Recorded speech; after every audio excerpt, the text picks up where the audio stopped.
idea. He's safe. He's making his way over as well. Canna has ultimate. Yeah, Morgan has no idea, just baited into this one, and now the entire team is making their way up. The Ghost has been used as here comes BDD, but the stun is going to come in with the Shuriken anyway. BDD does not even get the assist, but he will help push, I suppose, first. Morgan ghosting. And gets the slowdown here onto Canna, who just pops that Slicing Maelstrom. Umpty still very far behind, doesn't have flash, remember, as they will commit to the dive under the turret, and yet missile's not really getting any poke damage down here. As there we go, finally some damage into lava on the bottom side. There's going to be the smite going in as the engage the Slicing Maelstrom. It's 4 of them as everybody from Pro dives in. And it is going to be a 1-for-1 at the end of it all somehow, as Delight is just alone. And he will be going down. Umpty is the next one on the list. Nongshim able to get a very nice wombo combo and even pick up the eye at the end of the fight. Colossal play there from Canna, and it's exactly what we do. They're actually able to end up getting the kill through all of that. They use so many resources, and it doesn't really amount to that much, right? As you do see, Umpty, Morgan, Lava, none of them getting to do anything. Henna is barely in the fight, and yeah, Canna goes down, but the rest of Nongshim is very, very healthy. They have the Senna to back them up. And yeah, I'm glad we get to see that flash. Very nicely done. I'm dead. Thank you, Canna. And value, he got a double knock up and everything. And still they were going to lose the fight based off that engage. As now Canna doesn't have flash, does not have Slicing Maelstrom. So actually a nice little side play here. Hit. And then go from there as Morgan has a pretty nice angle on the left side. Henna is doing his best to get the poke down. Has the sustain advantage, you could say. As the big one sails wide once again. And Delight is just pumping the heals as fast as he possibly can. Just a poke war here. Both teams really want this. Both teams scared to pull the trigger. Continuing, and it is going to go over to Umpty as the charm comes in. Pretty nice, forces the Devour. They go in and they deny the Abyssal dive, but is it enough as Canna comes over the wall with a pretty huge Slicing Maelstrom, but that is not enough damage. Nobody else on the side of Nongshim actually gets in there as Ghost is just on the run. There's no Devour as he flashes to Tom Kench. He's like, please, get in the way of this, and he actually does. As the True Shot Barrage sails wide, and Ghost's life will be spared, but Fred and Breon, they take a pretty strong fight there. Oh, what a tense fight. Really, really nicely done there by Fred Brian. And Canna, again, don't let that score fool you. He has been the main team fighter, and the reason why these fights don't look more lopsided for Nongshim here, because Fred Brian actually plays this one out beautifully. This time around, Sylvie unfortunately dashes in, so the Devour has to be used early, which means that it's much harder for Ghost and BDD to actually do damage. In addition to that, until Canna comes in here, and oh my god, that exhaust. Snap seconds from the fight. Really, really important, because otherwise they get completely boomed this team fight. Ghost and BDD actually don't get to do that much damage here because of how aggressive the engage from Fred Brian was, and there you do see the power of their comp.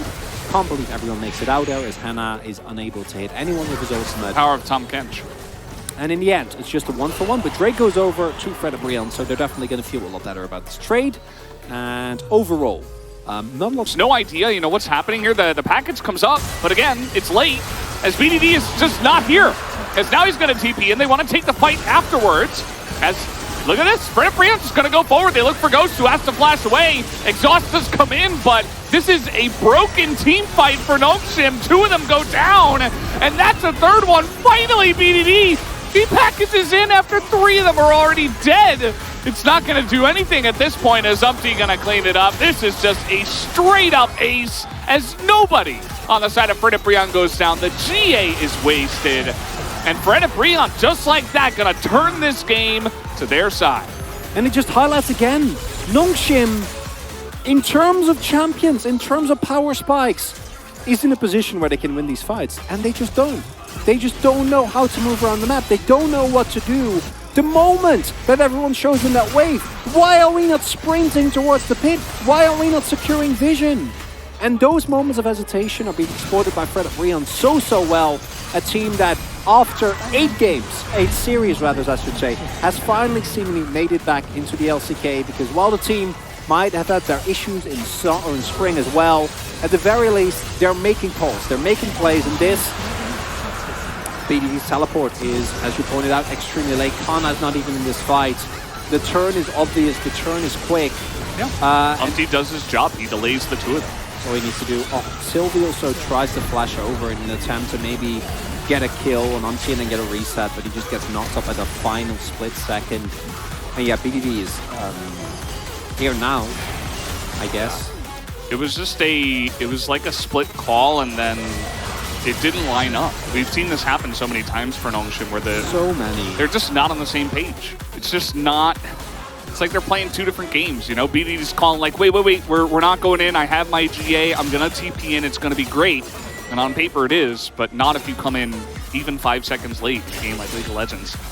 And it would have taken, you know, Bro did the Drake so fast, like it wasn't the Soul, they did the Drake so fast that the call probably should have been not to fight, or, you know, maybe wait until BDD comes in and fight at the same time, but... Anything but this. And that's a feeling you get so often when watching Nongshim, unfortunately.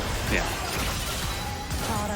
And I don't know, I mean, this game has fallen apart because Fred Brion, they take an Ace and a Baron, and now the dive comp is like, oh man. It's excellent. The damage isn't there anymore, right? You can just shrug everything off.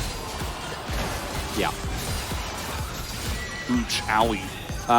As there's double Banshee's Veils as well in Fred Brion, so BDD's impact is going to be lessened by so much, and in crucial moments, Fred Brion just coming up so incredibly big, and I think they can end the game here. Yeah, they're going to go for it. That is the charm. Ghost goes down. No chance at a Devour there. Effort, no flash, as there's just going to be all the turrets being taken down as well. No 40-minute games here tonight for Fred Brion. They have had enough of the slow League of Legends. They played as a team, and they were the better team tonight against Nongshim, and they will pick up their first victory here at the LCK. Fred Brion, they finally get it done.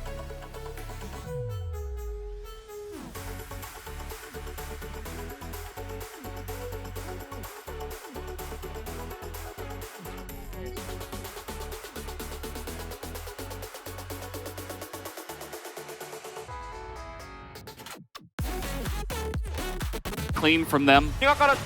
A little bit of a messy early game, I would say, from Umpty. Really tried to make some stuff happen and nothing really happened. So might need to look at that. Yeah, I don't think this was a highlight game for Umpty. I think Lava was really convincing us again that his Ari is one of the best ones in the LCK when he's playing on his max level, which today he definitely did. Calling for him to